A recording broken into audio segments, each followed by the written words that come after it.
So this is a great example of a question where it might not be hard to get the solution, but it's time consuming. So the way that we're going to focus on it is, first of all, the time consuming slow way, but then I want to show the way that I actually solved it. And that is a little bit quicker. So the time consuming slow way is to add up all 7 of these numbers and then divide by 7. And if you do that, you will get to the right answer, because that is literally how you get the average of something. The average is equal to the sum total divided by the number of items. But there's a slightly quicker and a little bit rougher way of doing this, and that is to look at the numbers in order. Okay, so I've ordered these numbers from left to right, increasing. And what I want to show is the middle number here is 74. Okay, now in order for 74 to be the average, I would have to overshoot that number by the same amount that I undershoot it by on the left. And what I mean is, if you look at the difference between 74 and each element in a set, so 64 is 10 less than 74, and same here, and then 5 less, and then 74 is obviously 0 away. 77 is plus 3, plus 5, and plus 10. The sum of these undershootings on the left is negative 25. The sum of the overshootings on the right is positive 18.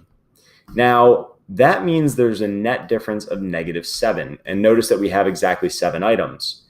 That means that the average is going to be 1 less than 74. It's going to be 73. And the reason is this. If the average of all the items were 74, these two numbers would have netted out perfectly. But I know that the average must be slightly less than 74 because these numbers were further away from 74 than these numbers were. And the average is a point at which there is a balance. So for example, if I did 5, 10, and 15 as 3 numbers in a set, the average of these 3 numbers is 10, because this is 5 below and this is 5 above, and they net out and equal 10.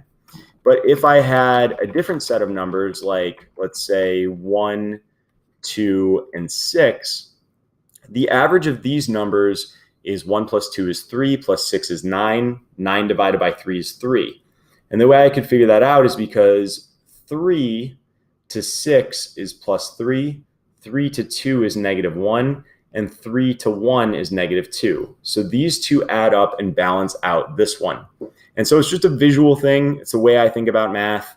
And it's not something you have to be able to do to get this question right. It's just maybe a trick that you can put down on a note card. It's kind of like a balancing beam.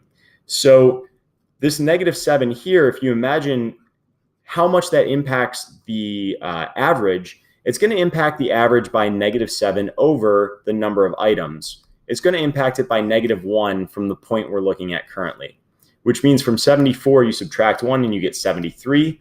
Now that will balance everything out, because if we were comparing every one of these elements to 73, it would add 1 to each of these 4 in terms of how far away they are from the average.